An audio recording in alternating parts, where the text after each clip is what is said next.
ವಿದ್ಯಾರ್ಥಿಗಳೇ, ಈಗ ದ್ವಿತೀಯ PUC ಅರ್ಥಶಾಸ್ತ್ರದಲ್ಲಿ 3ನೇ ಅಧ್ಯಾಯವಾಗಿರ್ತಕ್ಕಂತಹ ಉತ್ಪಾದನೆ ಮತ್ತು ವೆಚ್ಚದ ವಿಶ್ಲೇಷಣೆಯಲ್ಲಿ ನಾವು ಇವತ್ತಿನ ದಿನ ಅಲ್ಪಾವಧಿ ವೆಚ್ಚಗಳು ಯಾವ್ಯಾವು ಅನ್ನೋದನ್ನು ನೋಡೋಣ. ಅಲ್ಪಾವಧಿ ವೆಚ್ಚಗಳ ಪ್ರಮುಖವಾಗಿರ್ತಕ್ಕಂತಹ ಪರಿಭಾವನೆಗಳು ಅಥವಾ ಅಲ್ಪಾವಧಿ ವೆಚ್ಚದಲ್ಲಿ ಕಂಡುಬರ್ತಕ್ಕಂತಹ ಮುಖ್ಯ ವೆಚ್ಚಗಳು ಯಾವ್ಯಾವು ಅನ್ನೋದನ್ನು ನಾವು ಈ ದಿನ ನೋಡೋಣ. ಈಗ ಕಳೆದ ತರಗತಿಯಲ್ಲಿ ಬದಲಾಗುವ ಪರಿಮಾಣದ ನಿಯಮ ಮತ್ತು ಪ್ರತಿಫಲನ ಪರಿಮಾಣದ ನಿಯಮಗಳನ್ನು ವಿಶ್ಲೇಷಣೆ ಮಾಡಿದ್ದೀವಿ. ಈ ಬದಲಾಗುವ ಪರಿಮಾಣದ ನಿಯಮ ಅಂತಕ್ಕಂಥದ್ದು ಅಲ್ಪಾವಧಿಗೆ ಸಂಬಂಧಿಸಿದಂತಹ ಉತ್ಪಾದನೆಗೆ ಸಂಬಂಧಿಸಿದಂತಹ ನಿಯಮ ಆಗಿದೆ. ಹಾಗೆಯೇ ದೀರ್ಘಾವಧಿಗೆ ಸಂಬಂಧಿಸಿದ್ದು ಪ್ರತಿಫಲನ ಪರಿಮಾಣಗಳ ನಿಯಮ ಅನ್ನೋದನ್ನು ನಾವು ನೋಡಿದ್ದೀವಿ. ಈಗ ಅಲ್ಪಾವಧಿಯಲ್ಲಿ ಯಾವ್ಯಾವ ವೆಚ್ಚಗಳು ಕಂಡುಬರ್ತವೆ? ಒಂದು ಉದ್ಯಮ ಘಟಕ ಅಲ್ಪಾವಧಿಯಲ್ಲಿ ಸರಕುಗಳನ್ನು ಉತ್ಪಾದನೆ ಮಾಡಬೇಕು ಅಂದಾಗ ಕಂಡುಬರುವಂತಹ ವೆಚ್ಚಗಳು ಯಾವ್ಯಾವು? ಅದರ ಪ್ರಮುಖವಾಗಿ ಅಲ್ಪಾವಧಿಯ ವೆಚ್ಚಗಳಲ್ಲಿ 7 ಭಾಗಗಳನ್ನಾಗಿ ನಾವು ನೋಡ್ತೀವಿ. ಒಂದು ಒಟ್ಟು ಸ್ಥಿರ ವೆಚ್ಚ.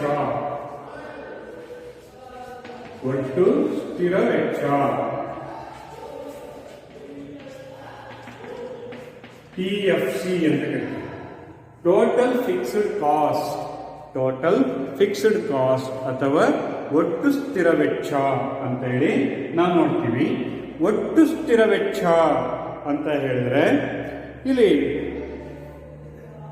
ಈ ಒಟ್ಟು ಸ್ಥಿರ ವೆಚ್ಚ, ಹಾಗೇನೆ ಒಟ್ಟು ಬದಲಾಗುವ ವೆಚ್ಚ, ಒಟ್ಟು ವೆಚ್ಚ, ಸರಾಸರಿ ಸ್ಥಿರ ವೆಚ್ಚ, ಸರಾಸರಿ ಬದಲಾಗುವ ವೆಚ್ಚ, ಸರಾಸರಿ ವೆಚ್ಚ, ಹಾಗೇನೆ ಸೀಮಾಂತ ವೆಚ್ಚ ಅಂತೇಳಿ ನಾವು ನೋಡ್ತೀವಿ. ಅಂದ್ರೆ ಅಲ್ಪಾವಧಿಯಲ್ಲಿ ಕಂಡು ಬರ್ತಕ್ಕಂತಹ ಪ್ರಮುಖವಾಗಿರ್ತಕ್ಕಂತಹ ವೆಚ್ಚದ ಪರಿಪಾಲನೆಗಳು, ಅಲ್ಪಾವಧಿಯಲ್ಲಿ ಬರ್ತಕ್ಕಂತಹ ಪ್ರಮುಖ ವೆಚ್ಚಗಳು. ಹಾಗಂದ್ರೆ ವೆಚ್ಚ ಅಂದ್ರೆ ಏನು ಅನ್ನೋದನ್ನ ನಾವು ನೋಡ್ಕೊಳ್ಳೋಣ. ವೆಚ್ಚ ಅಂತ ಹೇಳಿದ್ರೆ ಉದ್ಯಮ ಘಟಕವು ಉತ್ಪನ್ನವನ್ನು ಉತ್ಪಾದಿಸಲು ಉತ್ಪಾದನಾಂಗಗಳಿಗೆ ಪಾವತಿಸುವ ಮೊತ್ತವನ್ನ ವೆಚ್ಚ ಅಂತೇಳಿ ಕರಿತೀವಿ. ವೆಚ್ಚ ಅಥವಾ ಕಾಸ್ಟ್ ಅಂತ ಹೇಳಿದ್ರೆ ಉದ್ಯಮ ಘಟಕವು ಉತ್ಪನ್ನವನ್ನ ಉತ್ಪಾದಿಸಲು ಉತ್ಪಾದನಾಂಗಗಳಿಗೆ ಪಾವತಿಸುವಂತಹ ಮೊತ್ತವನ್ನೇ ನಾವು ವೆಚ್ಚ ಅಂತೇಳಿ ಕರಿತೀವಿ. ಇಲ್ಲಿ ನಿರ್ದಿಷ್ಟ ಮಟ್ಟದ ಉತ್ಪನ್ನವನ್ನು ಉತ್ಪಾದಿಸಲು ವಿವಿಧ ರೀತಿಯಲ್ಲಿ ಉತ್ಪನ್ನಗಳನ್ನು ಉತ್ಪಾದಿಸಬಹುದು. ಉದಾಹರಣೆಗೆ ಕಳೆದ ತರಗತಿಯಲ್ಲಿ ನಾವು ಒಂದು ಕೋಷ್ಟಕ ನೋಡಿದ್ವಿ. 3.1ರ ಕೋಷ್ಟಕದಲ್ಲಿ ಉದಾಹರಣೆಗೆ 50 ಯೂನಿಟ್ನಷ್ಟು ಉತ್ಪನ್ನವನ್ನು ಉತ್ಪಾದಿಸಬೇಕು. ಅಂದರೆ 50 ಯೂನಿಟ್ನಷ್ಟು ಉತ್ಪನ್ನವನ್ನು ಉತ್ಪಾದಿಸಬೇಕು ಅಂತ ಹೇಳಿದ್ರೆ ಒಂದೇ ಉತ್ಪಾದನಾ ತಂತ್ರಗಳಿಲ್ಲ, ಅಲ್ಲಿ ಹಲವಾರು ಉತ್ಪಾದನಾ ತಂತ್ರಗಳಿದ್ದಾವೆ. ಉದಾಹರಣೆಗೆ 50 ಯೂನಿಟ್ನಷ್ಟು ಉತ್ಪನ್ನವನ್ನು ಉತ್ಪಾದಿಸೋದಕ್ಕೋಸ್ಕರ ಇಲ್ಲಿ 6 ಯೂನಿಟ್ನಷ್ಟು ಶ್ರಮವನ್ನ, ಹಾಗೆಯೇ 3 ಯೂನಿಟ್ನಷ್ಟು ಬಂಡವಾಳವನ್ನು ಬಳಸಿಕೊಳ್ಳಬಹುದು. 6 ಯೂನಿಟ್ನಷ್ಟು ಶ್ರಮ, 3 ಯೂನಿಟ್ನಷ್ಟು ಬಂಡವಾಳವನ್ನು ಬಳಸಿಕೊಂಡು ನಾವು 50 ಯೂನಿಟ್ನಷ್ಟು ಉತ್ಪನ್ನವನ್ನು ಉತ್ಪಾದಿಸಬಹುದು. ಅದೇ ರೀತಿ 4 ಯೂನಿಟ್ನಷ್ಟು ಶ್ರಮ, ಹಾಗೆಯೇ 4 ಯೂನಿಟ್ನಷ್ಟು ಬಂಡವಾಳವನ್ನು ಬಳಸ್ಕೊಬಹುದು. ಹಾಗೆಯೇ 3 ಯೂನಿಟ್ನಷ್ಟು ಶ್ರಮ, ಹಾಗೆಯೇ 6 ಯೂನಿಟ್ನಷ್ಟು ಬಂಡವಾಳವನ್ನು ಬಳಸ್ಕೊಬಹುದು. ಅಂದ್ರೆ ಈ 3 ಸಂಯೋಜನೆಗಳಲ್ಲಿ ಯಾವ ಸಂಯೋಜನೆ ಕಡಿಮೆ ವೆಚ್ಚದ್ದಾಗಿರುತ್ತದೆ, ಕಡಿಮೆ ವೆಚ್ಚದ ಬಿಂಬಕವಾಗಿದೆ ಅನ್ನೋದನ್ನ ಉತ್ಪಾದಕ ಗಮನಿಸಬೇಕಾಗುತ್ತೆ. ಅಂದ್ರೆ ಯಾವುದೇ ಸರಕನ್ನು ಉತ್ಪಾದಿಸಬೇಕು ಅಂತ ಹೇಳಿದ್ರೆ ಉತ್ಪಾದಕ ಸಾಮಾನ್ಯವಾಗಿ ಕಡಿಮೆ ವೆಚ್ಚದ ಬಿಂಬಕವನ್ನೇ ಆಯ್ಕೆ ಮಾಡಿಕೊಳ್ಳುತ್ತಾನೆ. ಕಡಿಮೆ ವೆಚ್ಚದ ಬಿಂಬಕವನ್ನು ಆಯ್ಕೆ ಮಾಡಿಕೊಂಡು ಅವನು ಸರಕುಗಳನ್ನು ಉತ್ಪಾದಿಸುತ್ತಾನೆ. ಹಾಗಾಗಿ ಇಲ್ಲಿ ಕಡಿಮೆ ವೆಚ್ಚ ವೆಚ್ಚದ ಬಿಂಬಕ ಅಂತ ಹೇಳಿದ್ರೆ ಉತ್ಪಾದನಾಂಗಗಳ ಬೆಲೆ ಮತ್ತು ನಿರ್ದಿಷ್ಟ ತಂತ್ರಜ್ಞಾನದಲ್ಲಿ ಕಡಿಮೆ ವೆಚ್ಚದಲ್ಲಿ ಉತ್ಪಾದಿಸಲಾಗುವ ಪ್ರತಿ ಉತ್ಪನ್ನದ ವೆಚ್ಚವನ್ನು ಕಡಿಮೆ ವೆಚ್ಚದಲ್ಲಿ ಉತ್ಪಾದಿಸಲಾಗುವ ಪ್ರತಿ ಉತ್ಪನ್ನದ ವೆಚ್ಚವನ್ನ ಉತ್ಪಾದನಾ ಬಿಂಬಕ ಅಂತೇಳಿ ವೆಚ್ಚದ ಬಿಂಬಕ ಅಂತೇಳಿ ಕರಿತೀವಿ. ಇಲ್ಲಿ ವೆಚ್ಚ ಅಂದ್ರೇನು ಮತ್ತು ವೆಚ್ಚ ಉತ್ಪಾದನೆಯಲ್ಲಿ ಯಾಕೆ ಮಹತ್ವವನ್ನು ಪಡೀತದೆ ಅನ್ನೋದನ್ನ ನಾವು ಇದರಲ್ಲಿ ನೋಡ್ಬೋದು. ವೆಚ್ಚ ಅಂತ ಹೇಳಿದ್ರೆ ಸರಕುಗಳನ್ನು ಉತ್ಪಾದಿಸಲು ಉದ್ಯಮ ಘಟಕವು ಉತ್ಪಾದನಾಂಗಗಳಿಗೆ ಪಾವತಿಸುವಂತಹ ಮೊತ್ತವನ್ನೇ ವೆಚ್ಚ ಅಂತ ಕರಿತೀವಿ. ಹಾಗಾದ್ರೆ ಒಂದು ನಿರ್ದಿಷ್ಟ ಮಟ್ಟದ ಉತ್ಪನ್ನವನ್ನು ಉತ್ಪಾದಿಸಲು ಹಲವಾರು ವೆಚ್ಚದ ಬಿಂಬಕಗಳಿರ್ತವೆ. ಉದಾಹರಣೆಗೆ 50 ಯೂನಿಟ್ನಷ್ಟು ಉತ್ಪನ್ನವನ್ನು ಉತ್ಪಾದಿಸಬೇಕು ಅಂತ ಹೇಳಿದ್ರೆ ಇಲ್ಲಿ ವೆಚ್ಚದ ಬಿಂಬಕಗಳು ಅಥವಾ ಉತ್ಪಾದನಾ ಬಿಂಬಕಗಳು 3 ರೀತಿ ಇದಾವೆ. 50 ಯೂನಿಟ್ನಷ್ಟು ಉತ್ಪಾದಿಸಬಹುದಾಗಿರ್ತಕ್ಕಂಥ 4 ಯೂನಿಟ್ ಶ್ರಮ, 4 ಯೂನಿಟ್ ಬಂಡವಾಳ, ಇದರಿಂದಲೂ ಸಹ 50 ಯೂನಿಟ್ನಷ್ಟು ಸರಕುಗಳನ್ನು ಉತ್ಪಾದಿಸಬಹುದು. ಅದೇ ರೀತಿ 6 ಯೂನಿಟ್ನಷ್ಟು ಶ್ರಮ, 3 ಯೂನಿಟ್ನಷ್ಟು ಬಂಡವಾಳವನ್ನು ತೊಡಗಿಸಿ 50 ಯೂನಿಟ್ನಷ್ಟು ಸರಕುಗಳನ್ನು ಉತ್ಪಾದನೆ ಮಾಡಬಹುದು. ಹಾಗೆಯೇ 3 ಯೂನಿಟ್ನಷ್ಟು ಶ್ರಮ, 6 ಯೂನಿಟ್ನಷ್ಟು ಬಂಡವಾಳವನ್ನು ಬಳಸಿಕೊಂಡು ಸಹ 50 ಯೂನಿಟ್ನಷ್ಟು ಸರಕುಗಳನ್ನು ಉತ್ಪಾದನೆ ಮಾಡಬಹುದು. ಹಾಗಾದ್ರೆ ಈ 3 ಸಂಯೋಜನೆಗಳಲ್ಲಿ ಕಡಿಮೆ ವೆಚ್ಚದ ಸಂಯೋಜನೆ ಯಾವುದು, ಕಡಿಮೆ ವೆಚ್ಚದ ಸಂಯೋಜನೆ ಯಾವುದು ಅನ್ನೋದನ್ನ ನಾವು ಆಯ್ಕೆ ಮಾಡಿಕೊಳ್ಬೇಕಾಗುತ್ತದೆ. ಈ ಆಯ್ಕೆ ಮಾಡಿಕೊಳ್ಳೋದನ್ನ ಕಡಿಮೆ ವೆಚ್ಚದ ಸಂಯೋಜನೆಯನ್ನ ವೆಚ್ಚದ ಬಿಂಬಕ ಅಂತ ಕರಿತೀವಿ. ಈ ವೆಚ್ಚದ ಬಿಂಬಕ ಅಂತ ಹೇಳಿದ್ರೆ ಉತ್ಪಾದನಾಂಗಗಳ ಬೆಲೆ ಮತ್ತು ನಿರ್ದಿಷ್ಟ ತಂತ್ರಜ್ಞಾನದಲ್ಲಿ ಕಡಿಮೆ ವೆಚ್ಚದಲ್ಲಿ ಉತ್ಪಾದಿಸಬಹುದಾದ ಪ್ರತಿ ಘಟಕದ ವೆಚ್ಚವನ್ನ ವೆಚ್ಚದ ಬಿಂಬಕ ಅಂತೇಳಿ ಕರಿತೀವಿ. ಹಾಗಾಗಿ ಇಲ್ಲಿ ವೆಚ್ಚ ಅಂದ ತಕ್ಷಣ ಕಡಿಮೆ ವೆಚ್ಚದಲ್ಲಿ ಉತ್ಪಾದಿಸಬಹುದಾದ ಪ್ರತಿ ಘಟಕದ ವೆಚ್ಚವನ್ನ ನಾವು ಮುಖ್ಯವಾಗಿ ಗಮನಿಸ್ತೀವಿ. ಇಷ್ಟು ವೆಚ್ಚದ ಪರಿಭಾವನೆ. ಇನ್ನು ಅಲ್ಪಾವಧಿ ವೆಚ್ಚಗಳಲ್ಲಿ 7 ರೀತಿಯ ವೆಚ್ಚಗಳನ್ನ ನಾವು ವಿಶ್ಲೇಷಣೆ ಮಾಡ್ತೀವಿ. ಅದರಲ್ಲಿ ಮೊದಲನೇದಾಗಿರ್ತಕ್ಕಂಥದ್ದು ಒಟ್ಟು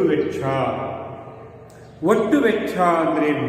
ಇದನ್ನ ಇಂಗ್ಲಿಷಲ್ಲಿ ಟೋಟಲ್ ಫಿಕ್ಸ್ಡ್ ಕಾಸ್ಟ್ ಅಂತ ಹೇಳಿ ಕರಿತೀವಿ. ಟೋಟಲ್ ಫಿಕ್ಸ್ಡ್ ಕಾಸ್ಟ್ ಅಥವಾ TFC ಅಂತೇಳಿ ಕರಿತೀವಿ.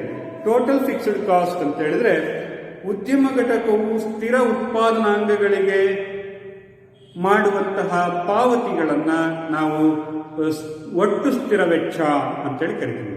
ಉದ್ಯಮ ಘಟಕವು ಸ್ಥಿರ ಉತ್ಪಾದನಾಂಗಗಳ ಖರೀದಿಗಾಗಿ ಕೈಗೊಳ್ಳುವಂತಹ ವೆಚ್ಚಗಳನ್ನ ನಾವು ಒಟ್ಟು ಸ್ಥಿರ ವೆಚ್ಚ ಅಂತೇಳಿ ಕರಿತೀವಿ. ಈ ಒಟ್ಟು ಸ್ಥಿರ ವೆಚ್ಚ ಅಂತಕ್ಕಂಥದ್ದು ಉತ್ಪಾದನೆ ಶೂನ್ಯ ಇದ್ರೆ ಒಟ್ಟು ಸ್ಥಿರ ವೆಚ್ಚವನ್ನು ಕೈಗೊಳ್ಳಬೇಕು, ಅಥವಾ ಉತ್ಪಾದನೆ ಹೆಚ್ಚಾದರೂ ಸಹ ಒಟ್ಟು ಸ್ಥಿರ ವೆಚ್ಚವನ್ನು ಕೈಗೊಳ್ಳಲೇಬೇಕು. ಅಂದರೆ ಒಟ್ಟು ಸ್ಥಿರ ವೆಚ್ಚ ಅಂತಕ್ಕಂಥದ್ದು ಬದಲಾಗದೇ ಇರತಕ್ಕಂತಹ ವೆಚ್ಚ. ಇದು ಉತ್ಪಾದನೆ ಕೈಗೊಳ್ಳಿ ಅಥವಾ ಉತ್ಪಾದನೆಯನ್ನ ಸಂಪೂರ್ಣವಾಗಿ ನಿಲ್ಲಿಸಿರಲಿ, ಆದರೂ ಸಹ ಈ ಒಟ್ಟು ಸ್ಥಿರ ವೆಚ್ಚವನ್ನು ಕೈಗೊಳ್ಳಲೇಬೇಕಾಗುತ್ತದೆ. ಹಾಗಾಗಿ ಈ ಒಟ್ಟು ಸ್ಥಿರ ವೆಚ್ಚ ಅಂತಕ್ಕಂಥದ್ದು ಉದ್ಯಮ ಘಟಕಕ್ಕೆ ಬರ್ತಕ್ಕಂತಹ ಒಂದು ನಿರಂತರ ವೆಚ್ಚವಾಗಿರುತ್ತದೆ. ಇದರ ಒಂದು ಸೂತ್ರ ಯಾವ ರೀತಿ ಇರುತ್ತೆ ಅಂತ ಹೇಳಿದ್ರೆ, ಸೂತ್ರ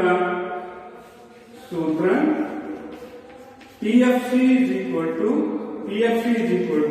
TC minus TVC. ಇದರ ಸೂತ್ರ TFC is equal to TC minus TVC ಅಂತೇಳಿ ಕರಿತೀವಿ. ಇಲ್ಲಿ TFC ಅಂತ ಹೇಳಿದ್ರೆ ಒಟ್ಟು ಸ್ಥಿರ ವೆಚ್ಚ, TC ಅಂತ ಹೇಳಿದ್ರೆ ಒಟ್ಟು ವೆಚ್ಚ, ಹಾಗೇನೆ TVC ಅಂತ ಹೇಳಿದ್ರೆ ಬದಲಾಗುವ ವೆಚ್ಚ. ಒಟ್ಟು ಬದಲಾಗುವ ವೆಚ್ಚವನ್ನ TVC ಅಂತ ಹೇಳಿ ಕರಿತೀವಿ. ಅಂದ್ರೆ ಒಟ್ಟು ವೆಚ್ಚದಲ್ಲಿ ಒಟ್ಟು ಬದಲಾಗುವ ವೆಚ್ಚವನ್ನು ಕಳೆದ್ರೆ ಒಟ್ಟು ಸ್ಥಿರ ವೆಚ್ಚ ಅಂತಕ್ಕಂಥದ್ದು ಕಂಡು ಬರುತ್ತದೆ. ಇದನ್ನ ನಾವು ಒಂದು ಕೋಷ್ಟಕದ ಮೂಲಕವೂ ಸಹ ವಿವರಿಸಬಹುದು. ಇಲ್ಲಿ ನಿಮ್ಮ ಕೋಷ್ಟಕವನ್ನು ನಾನು ಪಠ್ಯ ಪುಸ್ತಕದಲ್ಲಿರ್ತಕ್ಕಂಥ ಕೋಷ್ಟಕವನ್ನ ನಾವು ಒಂದು ಬೋರ್ಡಲ್ಲಿ ನೋಡಬಹುದಾಗಿದೆ. ಇಲ್ಲಿ ನೋಡಿ, ಶೂನ್ಯ ಉತ್ಪನ್ನ ಇರುತ್ತೆ. ಉತ್ಪನ್ನ ಶೂನ್ಯವಾಗಿದ್ದರೂ ಸಹ ಒಟ್ಟು ಸ್ಥಿರ ವೆಚ್ಚ TFC 20 ಆಗಿದೆ. ಹಾಗೆಯೇ ಉತ್ಪಾದನೆ ನಿರಂತರವಾಗಿ ಹೆಚ್ಚಾಗಿದೆ. ಉತ್ಪನ್ನ 1 ಯೂನಿಟ್ನಷ್ಟು ಉತ್ಪನ್ನ ಆದಾಗ ಸಹ ಒಟ್ಟು ಸ್ಥಿರ ವೆಚ್ಚ ಎಷ್ಟಿದೆ? 20 ಇದೆ. 2 20 ಇದೆ. ಹಾಗೆಯೇ 7 ಯೂನಿಟ್ನಷ್ಟು ಉತ್ಪನ್ನವನ್ನು ಉತ್ಪಾದಿಸಿದ್ರು ಸಹ ಸ್ಥಿರ ವೆಚ್ಚ 20 ಇರುತ್ತದೆ. ಹಾಗೆ 10 ಯೂನಿಟ್ನಷ್ಟು ಸರಕುಗಳನ್ನು ಉತ್ಪಾದನೆ ಮಾಡಿದರೂ ಸಹ ಸ್ಥಿರ ವೆಚ್ಚ 20 ಯೂನಿಟ್ನಷ್ಟೇ ಇರುತ್ತದೆ. ಅಂದ್ರೆ ಸ್ಥಿರವಾಗಿರ್ತಕ್ಕಂತಹ ವೆಚ್ಚ. ಉತ್ಪಾದನೆ ಹೆಚ್ಚಾಗಲಿ ಉತ್ಪಾದನೆ ಕಡಿಮೆ ಆಗಲಿ ಒಟ್ಟು ವೆಚ್ಚದಲ್ಲಿ, ಒಟ್ಟು ಸ್ಥಿರ ವೆಚ್ಚದಲ್ಲಿ ಯಾವುದೇ ವ್ಯತ್ಯಾಸಗಳು ಕಂಡು ಬರುವುದಿಲ್ಲ. ಹಾಗಾಗಿ ಇದನ್ನ ರೇಖಾಚಿತ್ರದಲ್ಲಿ ನಾವು ನೋಡೋದಾದ್ರೆ TFC ರೇಖೆ ಯಾವಾಗಲೂ ಸಹ ರೇಖಾಚಿತ್ರದಲ್ಲಿ ನೋಡೋದಾದ್ರೆ TFC ರೇಖೆ ಯಾವಾಗಲೂ ಸಹ OX ಅಕ್ಷಕ್ಕೆ ಸಮಾನಾಂತರವಾಗಿರ್ತಕ್ಕಂಥದ್ದನ್ನು ನಾವು ನೋಡಬಹುದು. OX ಅಕ್ಷಕ್ಕೆ ಸಮಾನಾಂತರವಾಗಿದೆ. ಇಲ್ಲಿ ನಾವು ನೋಡ್ತಾ ಇದ್ದೀವಿ ರೇಖಾಚಿತ್ರ 1 ರೇಖಾಚಿತ್ರ A ನಲ್ಲಿ C1 ರೇಖೆ, ಈ ರೇಖೆ ಇದೆಯಲ್ಲ, ಇದನ್ನ ಒಟ್ಟು ಸ್ಥಿರ ವೆಚ್ಚದ ರೇಖೆ, ಒಟ್ಟು ಸ್ಥಿರ ವೆಚ್ಚದ ರೇಖೆ. ಯಾಕೆಂತ ಹೇಳಿದ್ರೆ ಒಟ್ಟು ಸ್ಥಿರ ವೆಚ್ಚ ಅಂತಕ್ಕಂಥದ್ದು 20 ಯೂನಿಟ್ನಷ್ಟೇ ಇದೆ. ಉತ್ಪಾದನೆ ಹೆಚ್ಚಾದ್ರೆ 20 ಇದೆ, ಉತ್ಪಾದನೆ ಕಡಿಮೆ ಆದ್ರೂ 20 ಇದ್ದೇ ಇದೆ. ಹಾಗಾಗಿ OX ಅಕ್ಷಕ್ಕೆ ಒಟ್ಟು ಸ್ಥಿರ ವೆಚ್ಚದ ರೇಖೆ ಏನಾಗಿರುತ್ತೆ? OX ಅಕ್ಷಕ್ಕೆ ಸಮಾನಾಂತರವಾಗಿರೋದನ್ನ ನಾವು ನೋಡಬಹುದು. ಇನ್ನು ಎರಡನೇದಾಗಿರ್ತಕ್ಕಂಥದ್ದು ಒಟ್ಟು ಬದಲಾಗುವ ವೆಚ್ಚ. ಒಟ್ಟು ಬದಲಾಗುವ ವೆಚ್ಚ.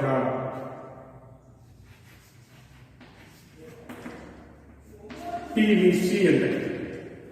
ಒಟ್ಟು ಬದಲಾಗುವ ವೆಚ್ಚ. ಒಟ್ಟು ಬದಲಾಗುವ ವೆಚ್ಚ ಅಂತ ಹೇಳಿದ್ರೆ ಬದಲಾಗುವ ಉತ್ಪಾದನಾಂಗಗಳ ಮೇಲೆ ಕೈಗೊಳ್ಳುವಂತಹ ವೆಚ್ಚವನ್ನ ಒಟ್ಟು ಬದಲಾಗುವ ವೆಚ್ಚ ಅಂತೇಳಿ ಕರಿತೀವಿ. ಬದಲಾಗುವ ಉತ್ಪಾದನಾಂಗಗಳನ್ನು ಅಳವಡಿಸಿಕೊಳ್ಳಲು ಕೈಗೊಳ್ಳುವಂತಹ ವೆಚ್ಚಗಳನ್ನು ನಾವು ಒಟ್ಟು ಬದಲಾಗುವ ವೆಚ್ಚ. ಅಲ್ಪಾವಧಿಯಲ್ಲಿ ಉತ್ಪಾದನೆಯನ್ನು ಹೆಚ್ಚಿಸಬೇಕು ಅನ್ನೋ ಉದ್ದೇಶವಿಟ್ಟುಕೊಂಡು ನಾವು ಬದಲಾಗುವ ಉತ್ಪಾದನಾಂಗಗಳನ್ನು ಅಧಿಕವಾಗಿ ಬಳಸ್ಕೊಳ್ತಾ ಹೋಗ್ತೀವಿ. ಹೀಗೆ ಬದಲಾಗುವ ಉತ್ಪಾದನಾಂಗಗಳ ಮೇಲೆ ನಾವು ಕೈಗೊಳ್ಳುವಂತಹ ವೆಚ್ಚಗಳನ್ನ ಅಂತ ಕರಿತೀವಿ ಒಟ್ಟು ಬದಲಾಗುವ ವೆಚ್ಚ ಅಂತ ಹೇಳಿ ಕರಿತೀವಿ. ಹೀಗೆ ಈ ಒಟ್ಟು ಬದಲಾಗುವ ವೆಚ್ಚ ಅಂತಕ್ಕಂಥದ್ದು ಉತ್ಪಾದನೆಯ ಪ್ರಮಾಣದೊಂದಿಗೆ ಬದಲಾಗುತ್ತದೆ. ಒಟ್ಟು ಬದಲಾಗುವ ವೆಚ್ಚ ಅಂತಕ್ಕಂಥದ್ದು ಉತ್ಪಾದನೆಯ ಪ್ರಮಾಣದೊಂದಿಗೆ ಬದಲಾಗುತ್ತದೆ. ಉತ್ಪಾದನೆ ಕಡಿಮೆ ಆದರೆ ಒಟ್ಟು ಬದಲಾಗುವ ವೆಚ್ಚನೂ ಸಹ ಏನಾಗುತ್ತೆ? ಕಡಿಮೆ ಆಗುತ್ತದೆ. ಉತ್ಪಾದನೆ ಹೆಚ್ಚಾದರೆ ಒಟ್ಟು ಬದಲಾಗುವ ವೆಚ್ಚವೂ ಸಹ ಏನಾಗುತ್ತೆ? ಹೆಚ್ಚಾಗುತ್ತದೆ. ಹಾಗಾಗಿ ಒಟ್ಟು ಬದಲಾಗುವ ವೆಚ್ಚ ಉತ್ಪಾದನೆಯ ಪ್ರಮಾಣದೊಂದಿಗೆ ಬದಲಾಗುತ್ತದೆ. ಇದನ್ನ ಕೋಷ್ಟಕದಲ್ಲಿ ನೋಡಬಹುದು. ನೋಡಿ, ಉತ್ಪನ್ನದ ಪ್ರಮಾಣ 0 ಇದ್ದಾಗ TVC ಸಹ ಏನಾಗಿದೆ? 0 ಆಗಿದೆ. ಹಾಗೇನೆ ಉತ್ಪನ್ನದ ಪ್ರಮಾಣ 2 ಆಗಿದ್ದಾಗ ಒಟ್ಟು ಬದಲಾಗುವ ವೆಚ್ಚ ಎಷ್ಟಾಗಿದೆ? 18 ಆಗಿದೆ. ಉತ್ಪಾದನೆಯ ಪ್ರಮಾಣ 5 ಆಗಿದ್ದಾಗ ಒಟ್ಟು ಬದಲಾಗುವ ವೆಚ್ಚ 33. ಹಾಗೆಯೇ ಉತ್ಪನ್ನದ ಪ್ರಮಾಣ 9 ಆಗಿದ್ದಾಗ ಒಟ್ಟು ಬದಲಾಗುವ ವೆಚ್ಚ 75. ಹಾಗೆಯೇ ಉತ್ಪನ್ನದ ಪ್ರಮಾಣ 10 ಆಗಿದ್ದಾಗ ಒಟ್ಟು ಬದಲಾಗುವ ವೆಚ್ಚ 95. ಅಂದ್ರೆ ಉತ್ಪನ್ನದ ಪ್ರಮಾಣ ಹೆಚ್ಚಾದಂತೆ ಬದಲಾಗುವ ವೆಚ್ಚವೂ ಸಹ ಏನಾಗ್ತಾ ಹೋಗುತ್ತೆ? ಹೆಚ್ಚಾಗ್ತಾ ಹೋಗುತ್ತದೆ. ಹಾಗಾಗಿ ಉತ್ಪನ್ನದ ಪ್ರಮಾಣದೊಂದಿಗೆ ಬದಲಾಗುವ ವೆಚ್ಚ ಬದಲಾಗುತ್ತದೆ.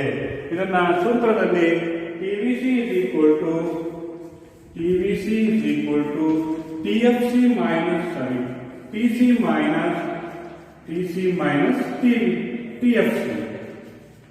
minus TFC ಇದನ್ನ ನಾವು ಈ ಸೂತ್ರದ ಮೂಲಕ TVCಯನ್ನ ಕಂಡುಹಿಡಿಯಬಹುದು. ಇದನ್ನ ರೇಖಾಚಿತ್ರದಲ್ಲಿ ನಾವು ನೋಡೋದಾದ್ರೆ, ಒಟ್ಟು ಬದಲಾಗುವ ವೆಚ್ಚವನ್ನ ರೇಖಾಚಿತ್ರದಲ್ಲಿ ನೋಡೋದಾದ್ರೆ ಇಲ್ಲಿ ನೋಡಿ, ಒಟ್ಟು ಬದಲಾಗುವ ವೆಚ್ಚದ ರೇಖೆ ಮೂಲ 0 ಆರಂಭ ಆಗುತ್ತದೆ. 0 ಆರಂಭವಾಗಿ ವೇಗವಾಗಿ ಮೇಲೇರಿ ಆನಂತರ ಅದು ಸಾವಕಾಶವಾಗಿ ನಿರಂತರವಾಗಿ ಹೆಚ್ಚಾಗ್ತಾ ಹೋಗಿದೆ. ಇದನ್ನ ಒಟ್ಟು ಬದಲಾಗುವ ವೆಚ್ಚದ ರೇಖೆ TVC, ಒಟ್ಟು ಬದಲಾಗುವ ವೆಚ್ಚದ ರೇಖೆ. ಯಾಕೆ ಅಂತ ಹೇಳಿದ್ರೆ ಮೂಲದಿಂದ ಸ್ಟಾರ್ಟ್ ಆಗೋದು, ಮೂಲದಿಂದ ಪ್ರಾರಂಭ ಆಗೋದು ಯಾಕೆ ಅಂತ ಹೇಳಿದ್ರೆ ಅದು ಉತ್ಪಾದನೆಯ ಪ್ರಮಾಣದೊಂದಿಗೆ ಬದಲಾಗುತ್ತದೆ. ಉತ್ಪಾದನೆ ಶೂನ್ಯ ಆಗಿದ್ದಾಗ ಒಟ್ಟು ಬದಲಾಗುವ ವೆಚ್ಚನೂ ಸಹ ಶೂನ್ಯ ಆಗಿರುತ್ತದೆ. ಹಾಗಾಗಿ ಇಲ್ಲಿ ಇದು ಮೂಲದಿಂದ ಪ್ರಾರಂಭ ಆಗಿರುತ್ತದೆ. ಇನ್ನು ಮೂರನೇದಾಗಿರ್ತಕ್ಕಂಥದ್ದು TC,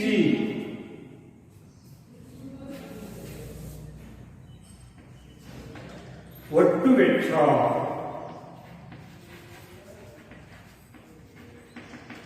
ಒಟ್ಟು ವೆಚ್ಚ TC. ಒಟ್ಟು ವೆಚ್ಚ ಟೋಟಲ್ ಕಾಸ್ಟ್ ಅಂತ ಹೇಳ್ತೀವಿ. ಟೋಟಲ್ ಕಾಸ್ಟ್ ಒಟ್ಟು ವೆಚ್ಚ.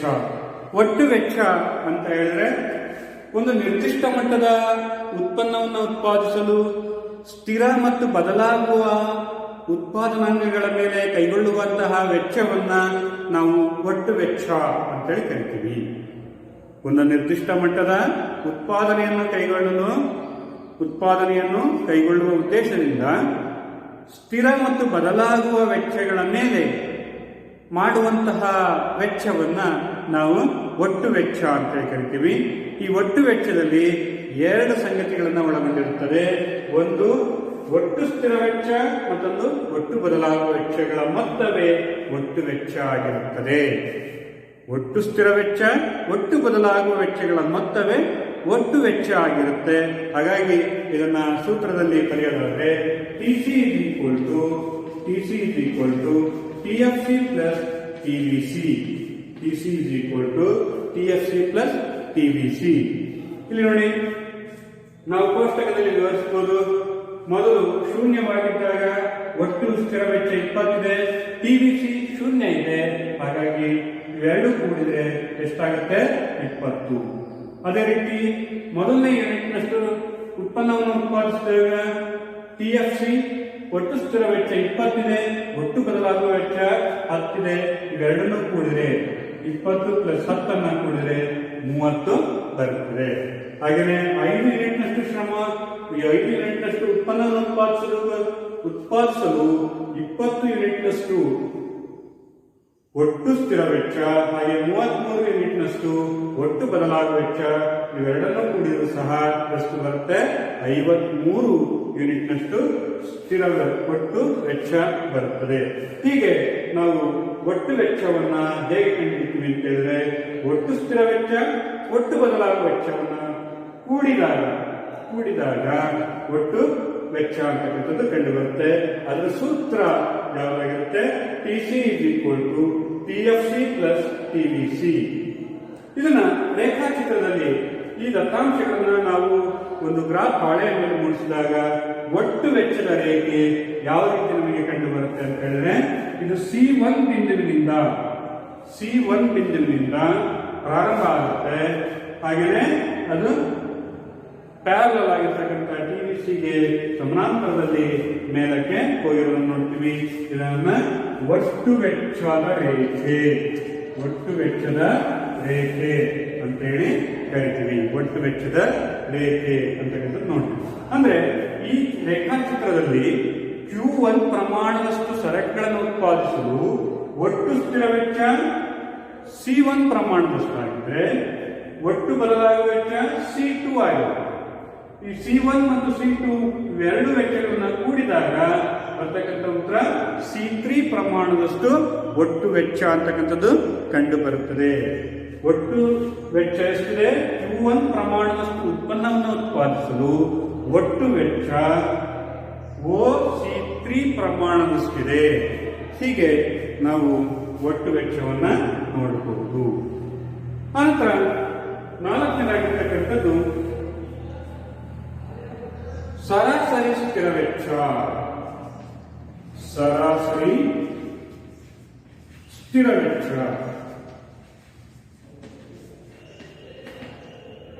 AFC. ಸರಾಸರಿ ಸ್ಥಿರ ವೆಚ್ಚ ಅಂತ ಹೇಳಿದ್ರೆ, ಉತ್ಪನ್ನದ ಪ್ರತಿ ಘಟಕದ ಸ್ಥಿರ ವೆಚ್ಚವನ್ನ ಸರಾಸರಿ ಸ್ಥಿರ ವೆಚ್ಚ ಎನ್ನುತ್ತೇವೆ.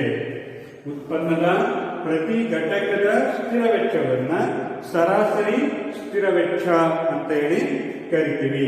ಇಲ್ಲಿ ಉತ್ಪನ್ನದ ಪ್ರತಿ ಘಟಕ, ಉತ್ಪನ್ನದ ಘಟಕಗಳು, ಈ ಪ್ರತಿಯೊಂದು ಘಟಕವನ್ನ ಉತ್ಪಾದಿಸಲು ತಗಲಿರ್ತಕ್ಕಂಥ ಸ್ಥಿರ ವೆಚ್ಚ TFC 20. ಹೀಗೆ ಈ TFC ಯನ್ನ ಒಟ್ಟು ಉತ್ಪನ್ನದಿಂದ ಭಾಗಿಸಿದಾಗ, TFC ಯನ್ನ ಒಟ್ಟು ಉತ್ಪನ್ನದಿಂದ ಭಾಗಿಸಿದಾಗ ಬರ್ತಕ್ಕಂಥದ್ದೇ AFC ಅಂತ ಕರಿತೀವಿ. ಇದನ್ನ ಎರಡು ರೀತಿಯಲ್ಲಿ ನೋಡಬಹುದು. AFC ಸೂತ್ರದಲ್ಲಿ AFC TFC divided by Q. TFC divided by Q. Q ಅಂತ ಹೇಳಿದ್ರೆ ಉತ್ಪನ್ನ Q. ಅಂದ್ರೆ ಉದಾಹರಣೆಗೆ 4 ಒಟ್ಟು ಉತ್ಪನ್ನ, ಒಟ್ಟು ಸ್ಥಿರ ವೆಚ್ಚ 20, ಹಾಗೇನೆ 4 ಒಟ್ಟು ಉತ್ಪನ್ನ ಆಗಿದೆ, ಹಾಗಾಗಿ 5 ಆಗಿರುತ್ತದೆ. ಅಲ್ಲಿ ಯಾವುದಿರುತ್ತೆ 5 ಅಂತಕ್ಕಂಥದ್ದು ಏನಾಗಿದೆ, ಒಟ್ಟು ಸರಾಸರಿ ಸ್ಥಿರ ವೆಚ್ಚ. ಸರಾಸರಿ ಸ್ಥಿರ ವೆಚ್ಚವನ್ನ ಹೇಗೆ ಕಂಡುಹಿಡಿದ್ರೆ, ಒಟ್ಟು ಸ್ಥಿರ ವೆಚ್ಚವನ್ನ ಉತ್ಪನ್ನದ ಘಟಕದಿಂದ ಭಾಗಿಸಿದಾಗ ದೊರೆತಕ್ಕಂಥದ್ದೇ ಸರಾಸರಿ ಸ್ಥಿರ ವೆಚ್ಚ.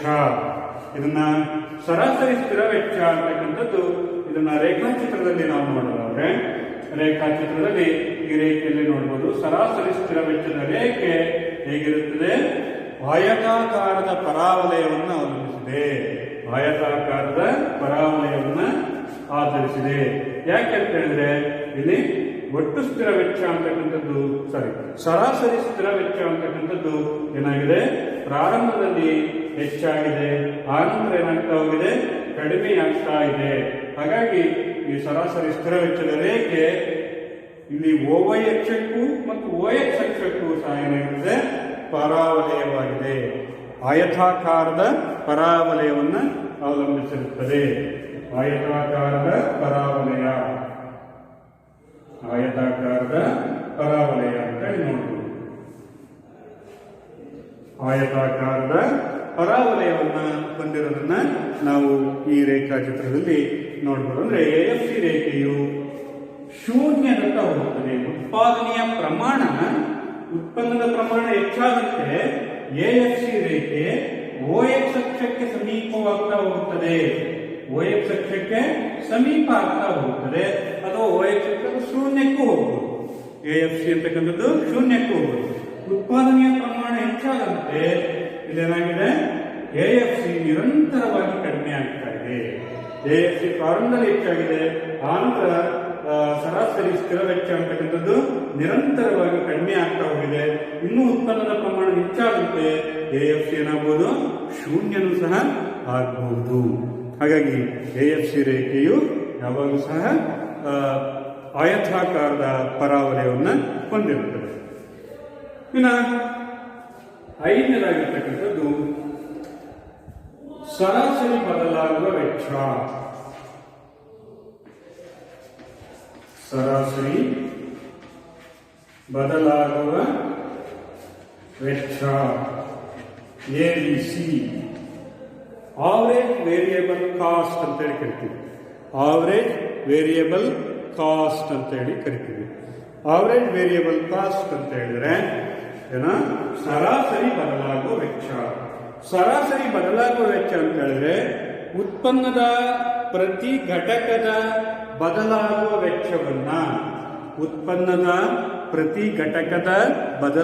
ವೆಚ್ಚವನ್ನ ಸರಾಸರಿ ಬದಲಾಗುವ ವೆಚ್ಚ ಅಂತ ಹೇಳಿ ಕರಿತೀವಿ. ಅಂದ್ರೆ ಒಟ್ಟು ಬದಲಾಗುವ ವೆಚ್ಚವನ್ನ ಒಟ್ಟು ಉತ್ಪನ್ನದಿಂದ ಭಾಗಿಸಿದಾಗ,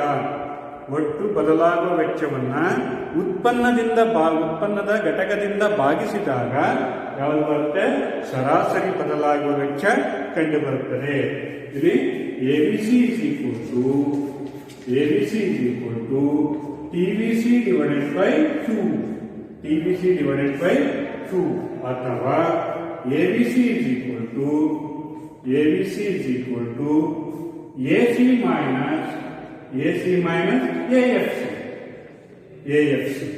minus AFC.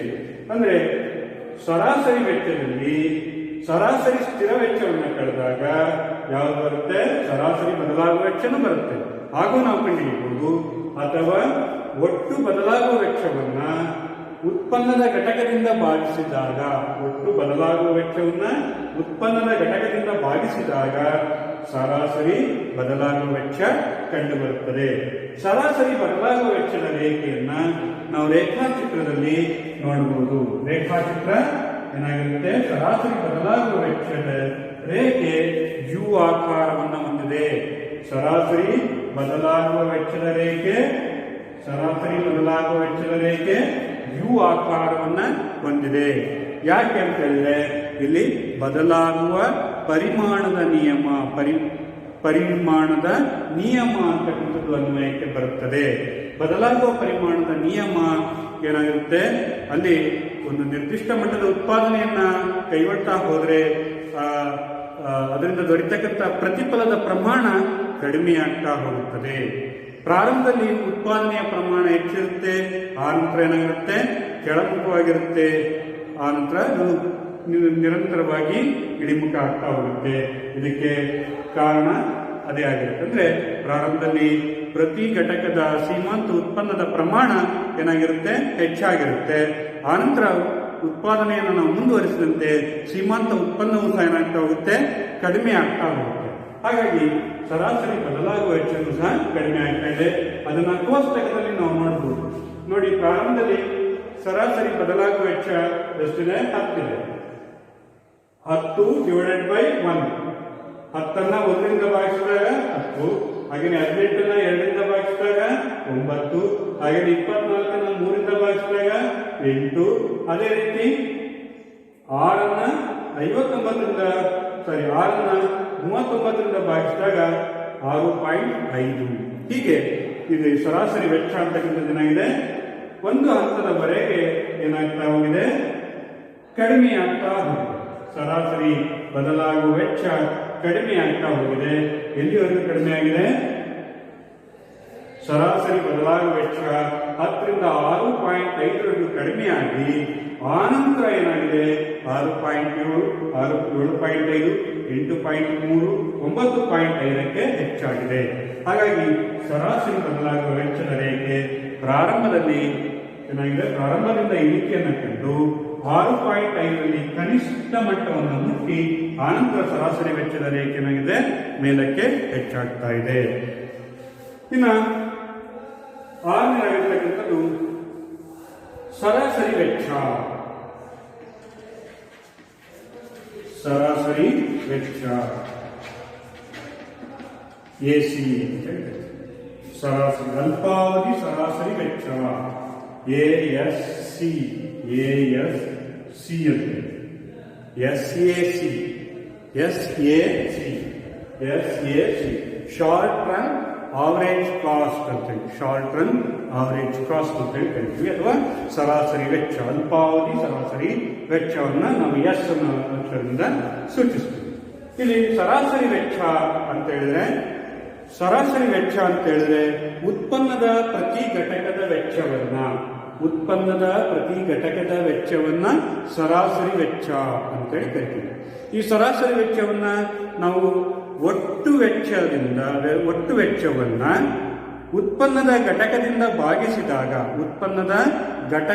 ಭಾಗಿಸಿದಾಗ ದೊರೆತಕ್ಕಂಥದ್ದೇ ಸರಾಸರಿ ವೆಚ್ಚ. ಇದರ ಸೂತ್ರ SAC is equal to TC divided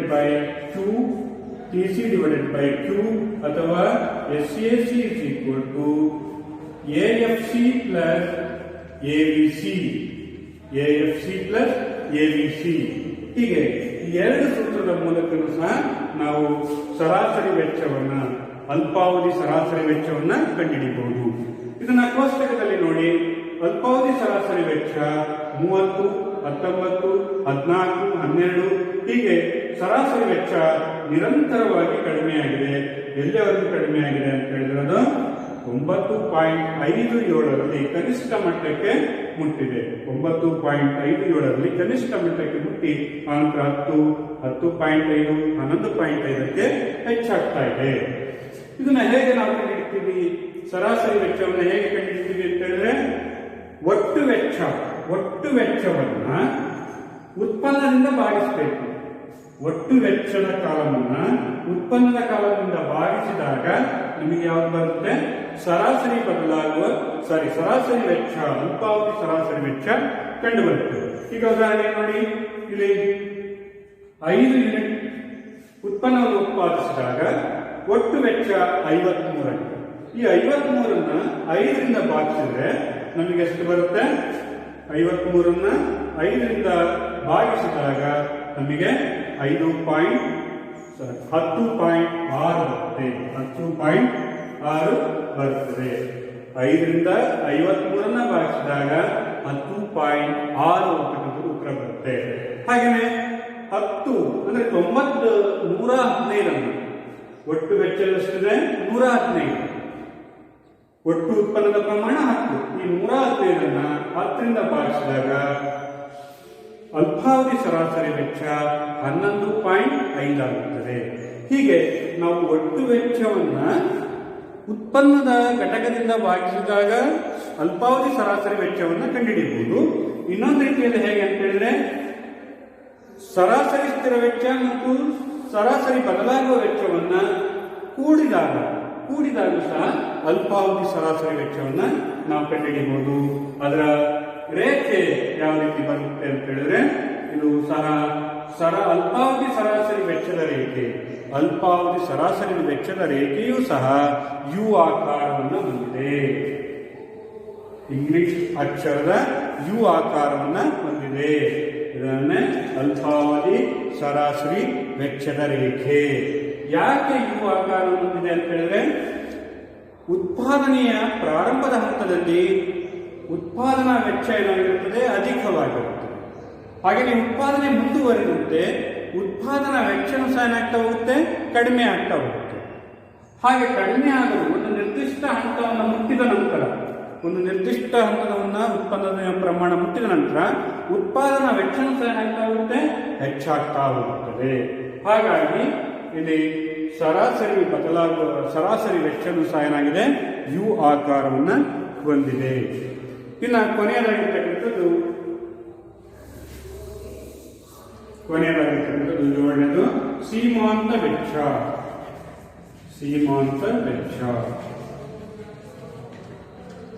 SMC ಅಂತ ಕರಿತೀವಿ. ಸೀಮಾಂತ ವೆಚ್ಚವನ್ನ ಅಂತ ಕರಿತೀವಿ SMC ಅಂತ ಹೇಳಿದ್ರೆ ಉತ್ಪನ್ನದ ಬದಲಾವಣೆಯಿಂದಾಗಿ ಒಟ್ಟು ವೆಚ್ಚದಲ್ಲಾಗುವ ಬದಲಾವಣೆಯನ್ನ ನಾವು ಸೀಮಾಂತ ವೆಚ್ಚ ಎನ್ನುತ್ತೇವೆ. ಸೀಮಾಂತ ವೆಚ್ಚ ಅಂತ ಹೇಳಿದ್ರೆ ಉತ್ಪನ್ನದ ಬದಲಾವಣೆಯಿಂದಾಗಿ ಒಟ್ಟು ವೆಚ್ಚದಲ್ಲಾಗುವಂತಹ ಬದಲಾವಣೆಯನ್ನ ಸೀಮಾಂತ ವೆಚ್ಚ ಅಂತೇಳಿ ಕರಿತೀವಿ. ಈ ಸೀಮಾಂತ ವೆಚ್ಚವನ್ನು ಇನ್ನೊಂದು ರೀತಿಯಲ್ಲಿ ಕರಿಬಹುದು. ಹೇಗೆ ಅಂತ ಹೇಳಿದ್ರೆ, ಹೆಚ್ಚುವರಿ ಉತ್ಪನ್ನವನ್ನು ಉತ್ಪಾದಿಸಲು, ಹೆಚ್ಚುವರಿ ಸರಕುಗಳ ಉತ್ಪಾದನೆಯನ್ನ ಕೈಗೊಳ್ಳಲು ಮಾಡಬೇಕಾಗಿರುವಂತಹ ಹೆಚ್ಚುವರಿ ವೆಚ್ಚವನ್ನ ನಾವು ಸೀಮಾಂತ ವೆಚ್ಚ ಅಂತ ಕರಿತೀವಿ. ಇದನ್ನ ಕಂಡುಹಿಡಿಯುವ ಸೂತ್ರ SMC is equal to delta TC divided by delta Q. SMC is equal to ಅಂತಂದ್ರೆ ಶಾರ್ಟ್ ರನ್ ಮಾರ್ಜಿನಲ್ ಕಾಸ್ಟ್ ಅಂತ ಕರಿತೀವಿ. ಡೆಲ್ಟಾ TC ಅಂತ ಹೇಳಿದ್ರೆ ಒಟ್ಟು ವೆಚ್ಚದಲ್ಲಾಗುವಂತಹ ಬದಲಾವಣೆ. ಈ ಒಟ್ಟು ವೆಚ್ಚದಲ್ಲಾಗುವಂತಹ ಬದಲಾವಣೆಯನ್ನ ಒಟ್ಟು ಉತ್ಪನ್ನದಲ್ಲಾಗುವಂತಹ ಬದಲಾವಣೆಯಿಂದ ಭಾಗಿಸಿದಾಗ ನಮಗೆ ಸೀಮಾಂತ ವೆಚ್ಚ ಅಂತಕ್ಕಂಥದ್ದು ದೊರೆಯುತ್ತದೆ. ನೋಡಿ, ಸೀಮಾಂತ ವೆಚ್ಚ ಎಷ್ಟಿದೆ? 10, 8, 6, 5, 4 ಅಂತರ 6, 8, 13, 15, 20. ಅಂದ್ರೆ ಸೀಮಾಂತ ವೆಚ್ಚ ಪ್ರಾರಂಭದಲ್ಲಿ ಹೆಚ್ಚಾಗಿರುತ್ತೆ. ಪ್ರಾರಂಭದಿಂದಲೂ ಸಹ ಸೀಮಾಂತ ವೆಚ್ಚ ಏನಾಗಿದೆ? ಇಳಿಮುಖವನ್ನು ಹೊಂದಿದೆ.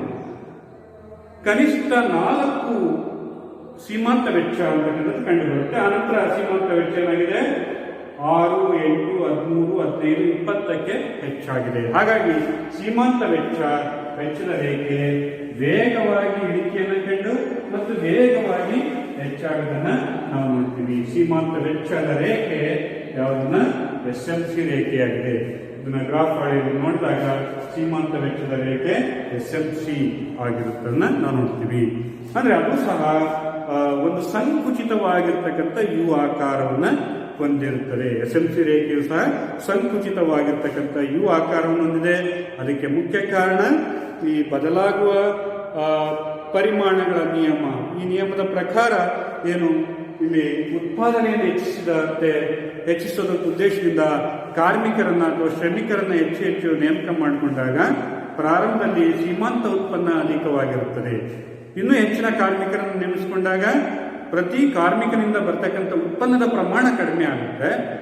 ಹಾಗೆಯೇ ಅವರಿಗೆ ಕೊಡಬೇಕಾಗಿರ್ತಕ್ಕಂತಹ ಒಂದು ವೆಚ್ಚದ ಪ್ರಮಾಣ ಹೆಚ್ಚಾಗುತ್ತದೆ.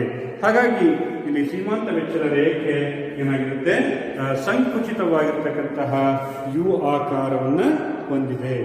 ಹೀಗೆ ನಾವು ಇವತ್ತಿನ ದಿನ ವೆಚ್ಚ ಅಂದ್ರೆ ಏನು, ವೆಚ್ಚದ ಪರಿಕಲ್ಪನೆ, ಹಾಗೆಯೇ ಅಲ್ಪಾವಧಿ ವೆಚ್ಚಗಳ ಒಂದು ರೇಖೆಯನ್ನು ಸಹ ನಾವು ತಿಳ್ಕೊಂಡಿದ್ದೀವಿ. ಅಲ್ಪಾವಧಿ ವೆಚ್ಚದಲ್ಲಿ ಪ್ರಮುಖವಾಗಿ 7 ಪರಿಭಾವನೆಗಳಿದ್ದಾವೆ. ಒಂದು ಒಟ್ಟು ಸ್ಥಿರ ವೆಚ್ಚ, ಒಟ್ಟು ಬದಲಾಗುವ ವೆಚ್ಚ, ಒಟ್ಟು ವೆಚ್ಚ, ಹಾಗೆಯೇ ಸರಾಸರಿ ಸ್ಥಿರ ವೆಚ್ಚ, ಸರಾಸರಿ ಬದಲಾಗುವ ವೆಚ್ಚ, ಅಲ್ಪಾವಧಿ ಸರಾಸರಿ ವೆಚ್ಚ, ಅಲ್ಪಾವಧಿ ಸೀಮಾಂತ ವೆಚ್ಚ ಅಂತಕ್ಕಂಥವು ಒಟ್ಟು 7 ವೆಚ್ಚದ ಪರಿಭಾವನೆಗಳಿದ್ದಾವೆ. ಆ ವೆಚ್ಚವನ್ನು ನಾವು ಕೋಷ್ಟಕದ ಮೂಲಕ ನೋಡಿದ್ದೀವಿ. ಹಾಗೆಯೇ ರೇಖಾಚಿತ್ರದ ಮೂಲಕನೂ ಸಹ ಇವತ್ತಿನ ತರಗತಿಯಲ್ಲಿ ನಾವು ನೋಡಿದ್ದೀವಿ. ಹಾಗಾಗಿ ಇದು ಸಹ ನಿಮ್ಮ ಪರೀಕ್ಷಾ ದೃಷ್ಟಿಯಿಂದ ತುಂಬಾ ಮಹತ್ವವನ್ನು ಪಡೆದಿರ್ತಕ್ಕಂತಹ ಒಂದು ಪರಿಕಲ್ಪನೆಯಾಗಿದೆ.